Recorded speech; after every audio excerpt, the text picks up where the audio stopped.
आज कह रहे साहब वो तो कई लाख करोड़ जमीन है। क्या मोदी जी लाए थे? मोदी जी ने अपने मामा जी के घर से वक्फ बोर्ड में जमीन दी थी क्या? भाई किसकी जमीन है वो? वक्फ बोर्ड की जमीन है। जब विजयपुरा में किसानों की जमीन वक्फ के नाम कर रहे थे तो क्या सोनिया गांधी इटली से बांध कर लाई थी क्या जमीन? पूछना चाहता हूँ कि 1500 साल पुराना शिव मंदिर जब घोषित कर दिया वक्फ की जमीन तमिलनाडु में, तो सोनिया गांधी के गांव से आया था क्या वो मंदिर? आपको इतना भी लिहाज नहीं है कि दूसरे पैनलिस्ट को बोलोगे यार, ये तो भागना हो गया, ये तो भागना हो गया। जवाब नहीं है कांग्रेस पर। मुझे बैठिए मुझे आपसे सवाल करना है। 1 मिनट सर रुक जाइए। चलिए बहुत देखिए आप जैसे बातें कर रहे हैं और जिस तरह से मन करे उस तरह से देख लेना। पार्लियामेंट जिस तरह से मन करे उस तरह से देख लेना और जहां मन करे वहां देख लेना। पहले तो आप कमलनाथ से अपना सुलझा लीजिए। सुलझा रखा मैंने। कमलनाथ से पहले आलोक शर्मा मेरे मुंह मत लगो, मैं आपको सम्मान दे रहा था, आपकी बात मेरे बीच में लगा था। आप जैसे लोगों को बहुत देखा है। अच्छा मुझे बोलने का मौका दिया। आपसे कह रही हूँ प्लीज फिजिकली अग्रेसिव मत होइए, बैठ जाइए। मैं आपको बता रही हूँ हम लोगों को नहीं लगता कि आलोक शर्मा निजी रूप से क्या करते हैं और डिबेट में आकर क्यों टारगेट करते हैं। इस पर देश का कोई भी इंटरेस्ट है या अपना देश टाइम बर्बाद करना चाहता है। ये कांग्रेस पार्टी को सोचना चाहिए कि जब जब टीवी पर आते हैं तो उनके वोट कितने घट आते हैं। आलोक शर्मा जी का तो शब्द होता है लगातार, मामा जी के घर से लाए थे, दादाजी के घर से लाए थे, फलना के घर से लाए थे। ये कांग्रेस पार्टी किसके घर से आई थी और किसके लिए जमीन लेकर आई थी, आलोक शर्मा जी नहीं बताएंगे। कैसा दौर है आलोक शर्मा जी? बुद्धि फिर गई है कांग्रेस की। देश कहता कुछ और है, कांग्रेस समझता कुछ और। आप शारीरिक रूप से भी अग्रेसिव होकर डिबेट में जिस तरह से व्यवहार करते हैं ये शर्मनाक है और मैं इसको पूरी तरह से अपोज करती हूँ। हर किसी के बारे में आपने बोला। अब आप देखिए सवाल ये है कि आपको यहाँ पर कितना कंटिन्यू करना चाहिए। चैनल को कॉल लेना होगा क्योंकि मेरे लिए बहुत मुश्किल हो रहा है इस बहस को कंटिन्यू करना।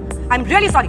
इस तरह के व्यक्ति को झेलने के लिए मैं मजबूर नहीं हूँ जो इस तरह से मुझे फिजिकली और वर्बली अब्यूज करे मेरे शो में। और अभी तो रुको, क्लाइमैक्स अभी बाकी है। जय हिंद दोस्तों, तो इस डिबेट में आप देखने वाले हैं जो कि कांग्रेसी प्रवक्ता अजय आलोक हैं। आज उनका रिमांड लिव गया है एक तरह से कह सकते हैं, और अंजना ओम कश्यप में आखिरी में जो बातें कही हैं उससे अजय आलोक को भी समझ में आ गया कि कुछ ही दिन और हैं जो हम इस तरह के जो चैनल हैं, जो मेन स्ट्रीम मीडिया के चैनल हैं, उन पर जा सकेंगे। क्योंकि धीरे धीरे जिस तरह से हम एंकर को ही टारगेट करने लगते हैं तो उस हिसाब से अब हमारा पत्ता साफ होने वाला है। और वाकई में जिस तरह की हरकतें हैं, मान लीजिए कोई और पैनलिस्ट आए हुए हैं, वो अगर बीजेपी मतलब बीजेपी के पक्ष में क्यों कहें, कोई भी मुद्दा है उसके पक्ष में अगर वो बात करते हैं तो अजय आलोक उसे भी बीजेपी का एजेंट करार दे देता है। तो और एंकर को टारगेट करना इनकी देखिए आदत हो चुकी है अजय आलोक की, कि एंकर को टारगेट करो फिर अपना कंट्रोल हो जाएगा पूरा। फिर डिबेट में जो मन गढ़ंत बातें बोलनी है बोल के निकल जाओ, कोई दिक्कत नहीं आई। लेकिन शायद अब ऐसा नहीं चल सकता, और ख़ासकर बड़े बड़े पत्रकारों के सामने तो आप ऐसा नहीं कर सकते। जो छोटे मोटे हैं वो डर जाते हैं कि एक पार्टी का प्रवक्ता है, कहीं कहीं सरकार है, अभी झूठे केस में फंसाने लगे तो उस हिसाब से डर जाता है। लेकिन जो बड़े बड़े एंकर हैं पुराने, उन्हें डर नहीं लगता और वो सीधी सीधी बात करते हैं, और वही आज अजय आलोक के साथ हुआ है। तो चलिए देखते हैं इस डिबेट में। और शहजाद पूनावाला ने भी अजय आलोक को उसी की भाषा में जवाब भी दिया है। चलिए शुरू करते हैं। आलोक शर्मा जी मोर्चा संभालिए। विपक्ष की तरफ से क्या स्ट्रेटजी बन रही है, क्या करने वाले हैं आप लोग? कल लोकसभा में बिल पेश होगा, इनकी तो स्पीकर्स की भी लिस्ट आ गई है। ये बिल बड़ा खराब था। ये इसने तमाम मुसलमानों का बिल्कुल बेड़ा गर्क कर दिया था। और 11 साल से मोदी जी पकौड़े तल रहे थे, 11 साल बाद याद आया उनको। अबे साले नहीं, 11 साल तक इतने गंदे बिल को मोदी सरकार ढो रही थी। इतनी ताकत लगा के बता रहे हैं तो 11 साल में थोड़ी सी ताकत लगा देते। 3 साल हो गए किसानों के एमएसपी के कानून बनाने के लिए सुप्रीम कोर्ट की कमेटी की बैठक तक नहीं हुई। मुसलमानों का बड़ा ख्याल है इनको, मुसलमानों का उद्धार करना है इनको। हिंदू बच्चे चाहे सारे बेरोजगार हो जाएं, इनको मुसलमानों का उद्धार करना है इनको। महिलाओं पर अत्याचार चाहे 50% बढ़ जाए, मुसलमानों का उद्धार करके मानेंगे, छोड़ेंगे नहीं बिल्कुल। ये चाहे महिलाओं के ऊपर हो, चाहे SC ST के ऊपर हो, तमाम अत्याचार चाहे 50% 60% बढ़ जाए, किसानों की आत्महत्या बढ़ जाए, किसी चीज से कोई मतलब नहीं है। चीन कब्जा कर ले हमारी भूमि पे, क्लीन चिट दे देंगे, पर मुसलमानों का उद्धार करके मानेंगे, छोड़ेंगे नहीं बिल्कुल। चल झूठा। चलिए ठीक है डॉक्टर जोत साहब, जल्दी से जल्दी बोलिए ना, इतना धीरे धीरे। अरे मैं बहुत भारी बात कह रहा हूँ। 9 लोग बैठे हुए हैं, भारी तो आप भारी बात कह रहा हूँ कि आपने तैयारी की बात की। तैयारी सबसे ज्यादा किसने किया है? हिंदुस्तान के किसी चैनल को उठा के देख लीजिए, पता चल जाएगा कौन सबसे ज्यादा तैयारी में। तेरा तो गेम बजाना पड़े। सिर्फ एक बात वापस आता हूं, ये अगर ट्रांसपेरेंसी लाना चाहते हैं, अकाउंटेबिलिटी लाना चाहते हैं, कोई भी उसका विरोध नहीं करेगा, उसका सब स्वागत करेंगे। सच्चर कमेटी की रिकमेंडेशंस आई 2011-10 में, उसमें बिल पे चर्चा शुरू हुई। 13 में बिल जेपीसी के माध्यम से पास हुआ। बीजेपी ने भी उसमें समर्थन दिया, बीजेपी के साथियों ने भी समर्थन दिया, और उसी के आधार पर तमाम चीजें हुई। आज कह रहे साहब वो तो कई लाख करोड़ जमीन है। क्या मोदी जी लाए थे? मोदी जी ने अपने मामा जी के घर से वक्फ बोर्ड में जमीन दी थी क्या? अभी बताता है भाई, अभी बताता है। अभी तूने क्लिक किया ना, अभी बताता है। अरे भाई किसकी जमीन है? वो वक्फ बोर्ड की जमीन है। ठीक है, चलिए एक आपने अपना दूसरा, बात एक कर और लिया। दूसरा। अब ये नहीं, आप रुक जाइए, वेट फॉर योर टर्न। एक सेकंड रुक जाइए, जवाब दीजिए। ये जब विजयपुरा में किसानों की जमीन वक्फ के नाम कर रहे थे तो वो क्या सोनिया गांधी इटली से बांध कर लाई थी क्या जमीन?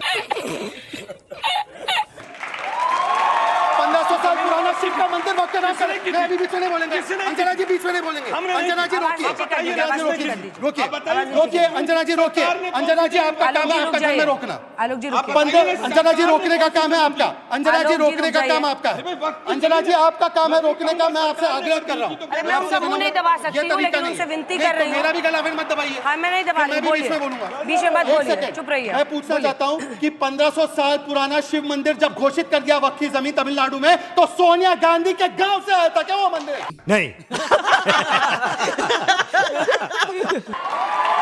और आखिरी बात सुन लीजिए, आप बीच में मत बोलिए। बीच में मत बोलिए, बीच में मत लगा बोलिए। रहता है सुप्रिया सीनियर की तरह। चलिए वापस आइए टॉपिक पे, वापस टॉपिक पे आइए। रुकिए अभी। अंजना जी रुकने के लिए बोलिए। अंजना जी कितना हस्तक्षेप हो रहा है? मैं भी बीच में आलोक जी, मैं भी बोलने नहीं दूंगा। आपके बीच में किसी ने नहीं बोला, चुप हो जाइए। अब दूसरी आखिरी बात, बिल्कुल आखिरी बात सुनिए, सुनिए। अभी उन्होंने कहा, अरे सुनिए भाई छोड़िए, चलिए। अभी उन्होंने, अरे चुप सर, देखिए अंजना जी, अभी उन्होंने कहा कि मैं सीधा सवाल अंजना जी ये तरीका ठीक नहीं, या तो आप हस्तक्षेप कीजिए या तो ये एजेंडा है। क्या सरकार? अंजना जी इट इज माय टर्न। क्या मैं अपनी बात रख सकता हूँ, हाँ या ना? क्या मैं अपनी बात रख सकता हूँ? अंजना जी से बोलिए, अंजना जी से बोलिए। चलिए अब अंजना जी, इन्होंने कहा कि मुस्लिम के लिए कर दिया। कर्नाटका में 4% मुस्लिम कॉन्ट्रैक्टर को दे दिया आपने रिजर्वेशन। आपको हिंदुओं की याद नहीं आई क्या? एएमयू में आपने SC ST का ओबीसी का आरक्षण काटा, हिंदुओं की याद नहीं आई क्या? हिंदू आतंकवाद कहते हैं और मुसलमानों को पहला अधिकार देंगे संसाधनों पर। आपको हिंदू की याद नहीं आई क्या? चुप रहिए आलोक शर्मा जी, बस हो गया आपका। और सुन लीजिए अंजना जी प्लीज, बीच में हर वाक्य में मुसलमानों को अंजना जी हर वाक्य में डिस्टर्ब किया जा रहा है, हर वाक्य में डिस्टर्ब किया जा रहा है। बताइए, मैं इनकी पोल आपकी खुलेगी। अंजना जी पोल आपकी खुलेगी। बोलिए, आपकी आवाज जा रही है, जल्दी से 2 लाइन में और आखिरी बात, और आखिरी बात, आपके चीखने से कुछ नहीं होगा मिस्टर आलोक शर्मा। चलिए और आखिरी बात सुनिए, कांग्रेस का तो अजीबोगरीब सिस्टम है। अंजना जी जोड़ा कि नहीं जोड़ा है? मैं भी डिस्कस बोलिए, उनको ऑफर कर दिया है, उसकी आवाज नीचे कर दी। आप बोलिए। अब ये देखिए, इसीलिए आते हैं डिबेट में, इसीलिए आते हैं। बोलिए। हिपोक्रेसी ये है कि कांग्रेस के अधिकृत प्रवक्ता पवन खेड़ा बोलते हैं कि चर्चा करे बिगड़ लिया है, और यहाँ पे कहते 11 साल से पकोड़े चल रहे थे। अरे एक स्टैंड लोग कांग्रेस पार्टी, एक स्टैंड। सत्यप्रकाश मिश्रा जी, और आप बताइए डॉक्टर जी। एक वर्ग ऐसा है इस देश में, आपके पूरे इंडी ब्लॉक में, जो भारत के मुसलमानों के साथ 70 सालों से खिलवाड़ करता आया है। उसका दस्तावेज है सच्चर कमेटी। उसकी रिपोर्ट 2006 में आई, और आप मुसलमानों को इस देश में डराते हैं, उनको मुख्य धारा में आने नहीं देते। ये बड़ी अच्छी बात कही आप। चाहे हमारे नीतीश कुमार जी हो, चाहे भारत के प्रधानमंत्री हो, जिनका प्रयास ही रहा और नारा रहा, विश्वास दिया, सबका साथ, सबका विकास, सबका प्रयास, तो आप इसमें ताक झांक करते, ये बात समझ में आती है। रही बात कि हमारे सुझाव की और टीडीपी के सुझाव की, हमारा सुझाव सकारात्मक होता है, आपका सुझाव नकारात्मक होता है। आपका सुझाव यदि मानते रहे तो आप तो कल कहते मोदी जी आप इस्तीफा दे दो। प्लीज भाटी जी, मैं नहीं बोलता किसी के बीच में। बहुत बढ़िया। नहीं, मैं नहीं बोलता। तो आप ऐसा सुझाव देते कि मोदी जी आप सत्ता छोड़ दीजिए, हम लोग चला लेंगे। वास्तविकता यह है कि जो वक्फ बोर्ड जिस महान मकसद के साथ 54 में बना, 55 में संशोधन हुआ, 2013 में हुआ, समाजवादी पार्टी और लालू प्रसाद जी की पार्टी राजद के कान पे जू नहीं रहेंगी कि 2013 में किस छिपे रास्ते से क्या दे रहे थे। आज अगर उसको व्यापक एक परिभाषा दी जा रही है, पारदर्शिता लाई जा रही है कि किसका जमीन किसका है, किस मकसद से किया गया है, कौन सा जमीन कब्जा है, तो उस पर इनके पेट में दर्द हो रहा है। आलोक शर्मा जी का तो शब्द होता है लगातार कि मामा जी के घर से लाए थे, दादाजी के घर से लाए थे, फलना के घर से लाए थे। ये कांग्रेस पार्टी किसके घर से आई थी और किसके लिए जमीन लेकर आई थी, ये आलोक शर्मा जी नहीं बताएंगे। अब शब्दों की भरमार है आपकी। मैं बिल्कुल आज आपका इस बात पर विरोध करूंगा कि आपके कम से कम लगातार डिबेट देखता हूं, हर अपशब्द हर एंकर को टारगेट करते रहते हैं। क्यों? क्योंकि एक ऐसा दौर है आलोक शर्मा जी, बुद्धि फिर गई है कांग्रेस की। देश कहता कुछ और है, कांग्रेस समझता कुछ। हम लोगों को नहीं लगता कि आलोक शर्मा निजी रूप से क्या करते हैं और डिबेट में आकर क्यों टारगेट करते हैं, इस पर देश का कोई भी इंटरेस्ट है कि अपना देश टाइम बर्बाद करना चाहता है। ये कांग्रेस पार्टी को सोचना चाहिए कि जब जब टीवी पर आते हैं तो उनके वोट कितने घट आते हैं, क्योंकि इस व्यक्ति को लेकर तमाम कांग्रेस पार्टी के प्रवक्ता आते हैं, अपनी बात कहकर जाते हैं। 6 बजे भी बोल कर गए हैं, 6 बजे भी बोल कर गए हैं। 8 बजे भी बोल के जाएंगे, लेकिन उनमें से कोई भी इस तरह से बदसलूकी नहीं करता है और फिजिकली इंटिमिडेट करने की कोशिश नहीं करता है। लेकिन आप शारीरिक रूप से भी अग्रेसिव होकर डिबेट में जिस तरह से व्यवहार करते हैं, ये शर्मनाक है और मैं इसको पूरी तरह से अपोज करती हूँ। हर किसी के बारे में आपने बोला। अब आप देखिए, सवाल ये है कि आपको यहाँ पर कितना कंटिन्यू करना चाहिए, चैनल को कॉल लेना होगा, क्योंकि मेरे लिए बहुत मुश्किल हो रहा है इस बहस को कंटिन्यू करना। I am really sorry. इस तरह के व्यक्ति को झेलने के लिए मैं मजबूर नहीं हूं, जो इस तरह से मुझे फिजिकली और वर्बली अब्यूज करे मेरे शो।